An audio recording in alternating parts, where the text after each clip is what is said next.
Hi, I'm Dr. Dave Janda. Welcome back to Operation Freedom Briefings. The goal of these briefings and my weekly radio show, Operation Freedom, which airs out of the People's Republic of Ann Arbor every Sunday from 2 to 5 Eastern. You can listen to it live. Great guests, great analysis by going to davejanda.com every Sunday from 2 to 5 Eastern. Go to davejanda.com, hit the Listen Live button. It'll take you to Wham Talk 1600 streaming service. Hit that. Join us. As I said, great guests, great analysis every week from 2 to 5 Eastern. The goal is to provide you information that you're not going to get from the bought-off lamestream fake media. With this platform, with the website, davejanda.com, and our subscription content, and our radio show. Look, we're right in the middle and getting close to the end of our election season. As bad as it has been for the past 3.5 years, as I have mentioned before, and I will say again today, the deep state is panicked, they're desperate, they're losing, and they are going to up their oppression machine like none of us have ever experienced before over the next 2 months and beyond that. It's imperative that each and every one of us do anything and everything we can to educate as many people about the facts, about what's really occurring, what the tentacle of the deep state, the bought-off lamestream fake media, will never touch. The more people, and we've seen this time and time again, you've seen it in your own lives, when you present information to people, they initially might not want to accept it. But what they ultimately do will start to think about it. It plants a seed. And then they start to investigate it themselves. And then they come back to you and say, hey, look, tell me more about what you initially started to tell me about and that I discounted. It's happened to me with people coming back to me hundreds and hundreds of times. And I'm sure it's already happened to you if you've taken the time and effort to try to hand a life preserver of information to someone in your family or a friend or a coworker or a neighbor. This is an information bucket brigade. General Flynn calls all of us that are in the information gathering and information networking world digital soldiers. We're all digital soldiers for freedom fighters, for freedom and being freedom fighters. I want to start out with a couple of quotes.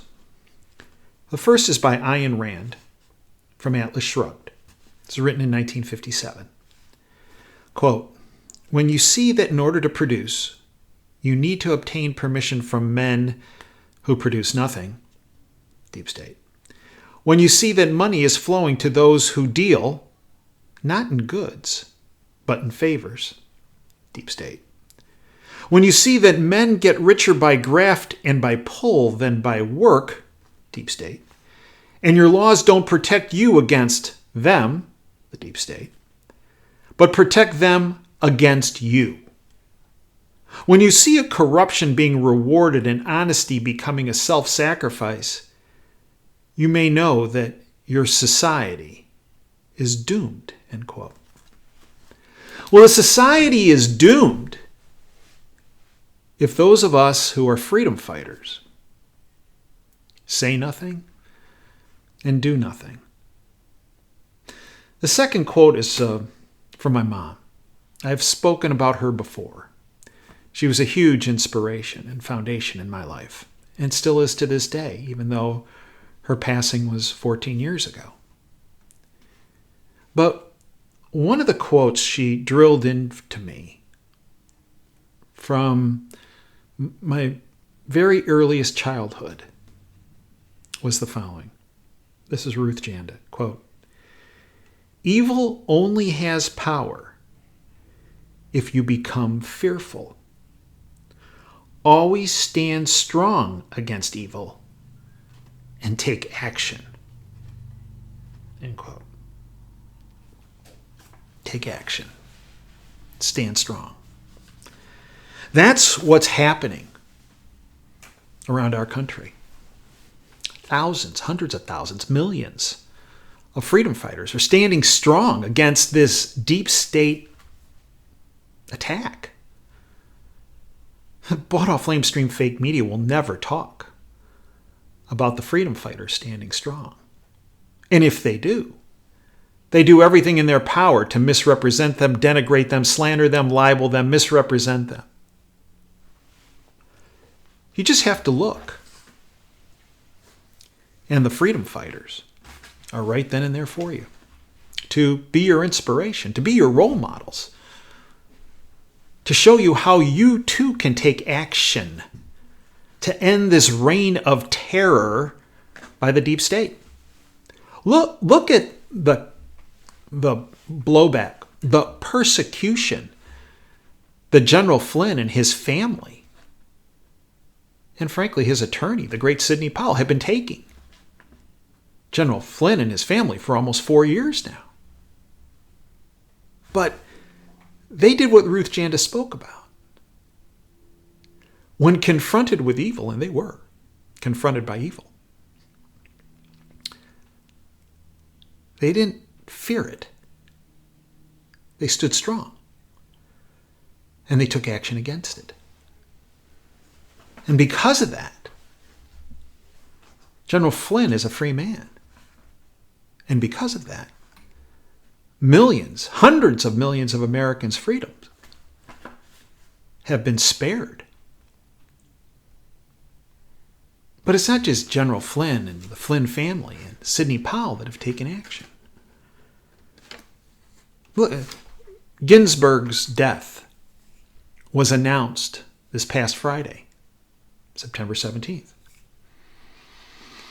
And the first thing out of Chuck Schumer, deep state globalist's mouth, was not about Ruth Bader Ginsburg and her life, but was about the politics. There can be no nominee put forward by President Trump, and that should be left for the next president. Excuse me. I reread the Constitution because I said, wow, for him to make that kind of statement, and then Pelosi and Barack Hussein Obama saying this, and Hillary Clinton and Joe Biden mumbled it, and Kamala Harris, all of them, that no, this should be put off till, well, after the presidential election. Well, wait a minute. So I went back to the Constitution and said, I obviously missed something.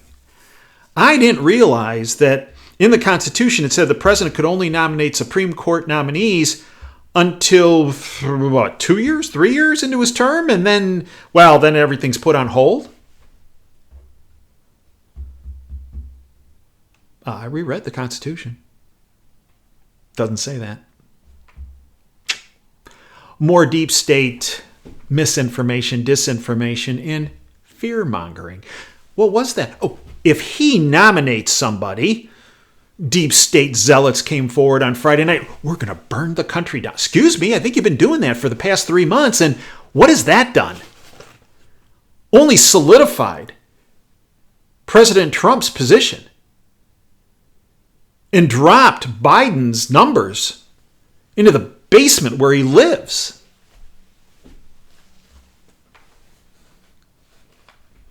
They're going to riot? That's what they've been doing. They've been holding the Democratic National Convention for over 3 months in the streets of Portland and Seattle and Minneapolis and Chicago and New York and Atlanta and Kenosha, Wisconsin. And it's not playing well. And they're panicked and they're desperate because they tried to instill, as my mom pointed out, fear. Evil tried to instill fear in you. And instead, people are saying, oh, no. No. Peaceful protests do not include rioting and looting and arson and death and murder and assault and destruction.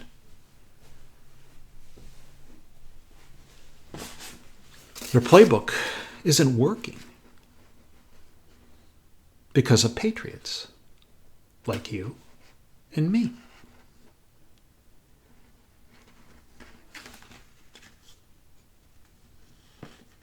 So These same deep state zealots that are saying, hey, you can't nominate another Supreme Court justice before the election and you can't try to push it through. These are the same people that are saying they're all about the rule of law. Well, wait a minute. The rule of law is based on the Constitution.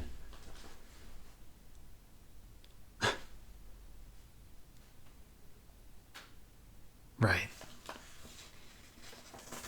No, these people have nothing to do about the rule of law. In fact, one of their first acts, the deep state, for decades now, have been a dissolution of the rule of law. But patriots are coming forward with information on an almost minute-by-minute basis to tear down the deep state. Look at this past week. Ivan Penachukov from the Epoch Times. At least 27 phones used by the Mueller team. Oh, that righteous team. Oh, the do-gooders, the Dudley do-rights. We're all about doing the right thing to save our country. Not.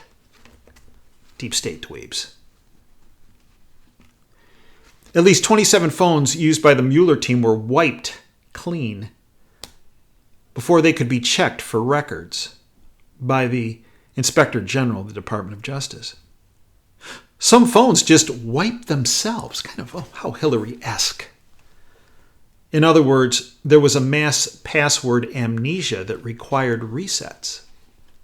This information came forward through a Freedom of Information Act request through the patriots at Judicial Watch. So if we're not them pushing for the Freedom of Information Act, and if we're not for people in the Justice Department on the inside, we wouldn't know about this.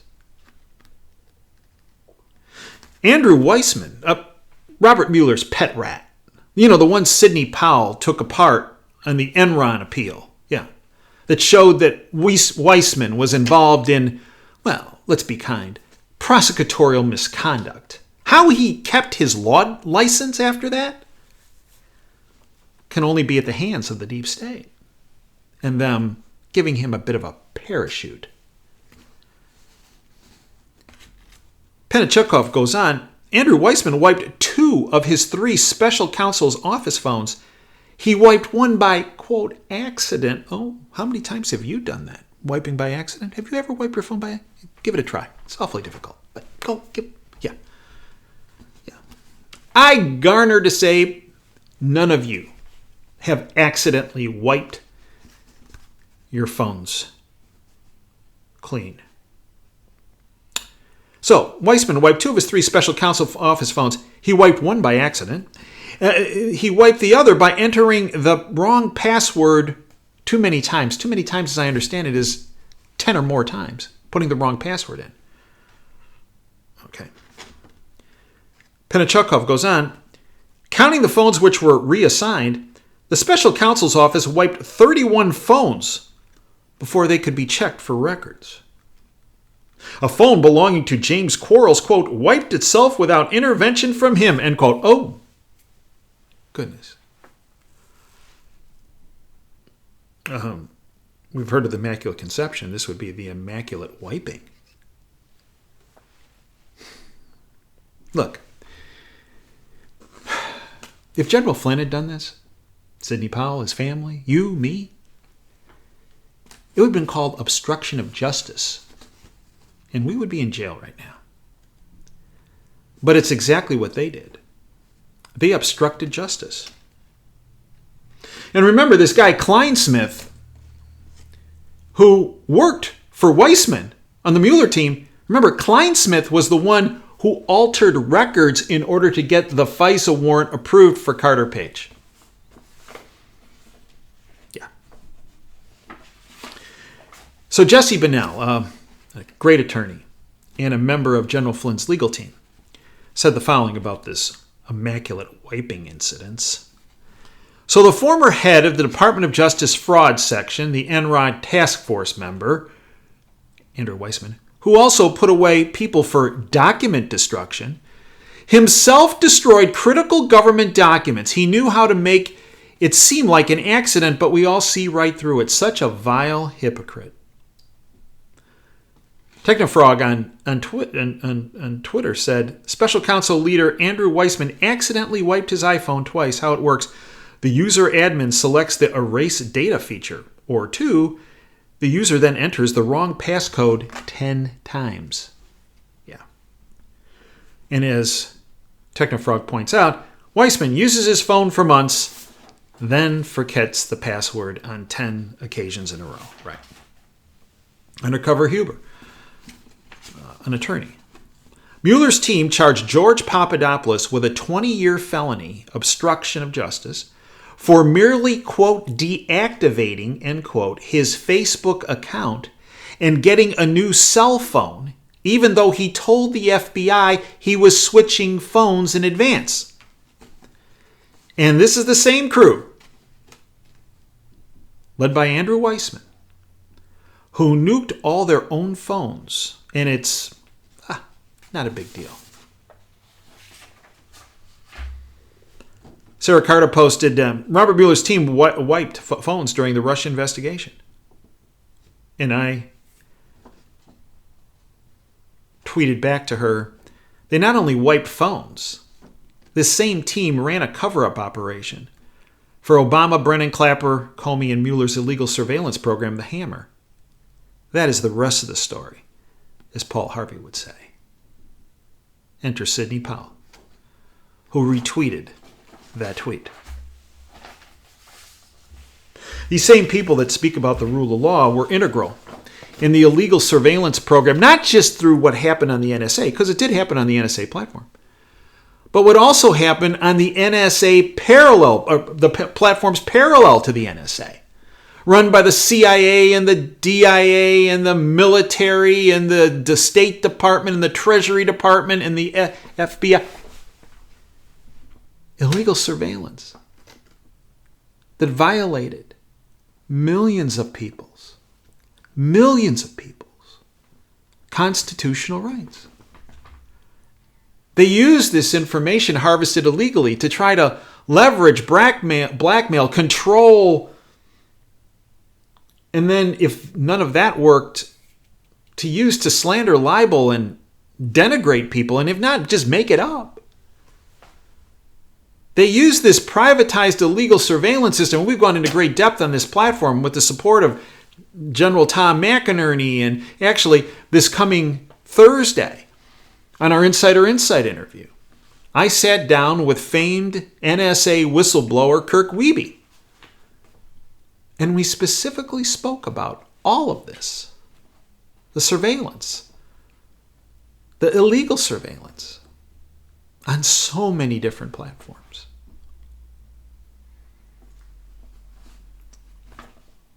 But these same people that tell you that they're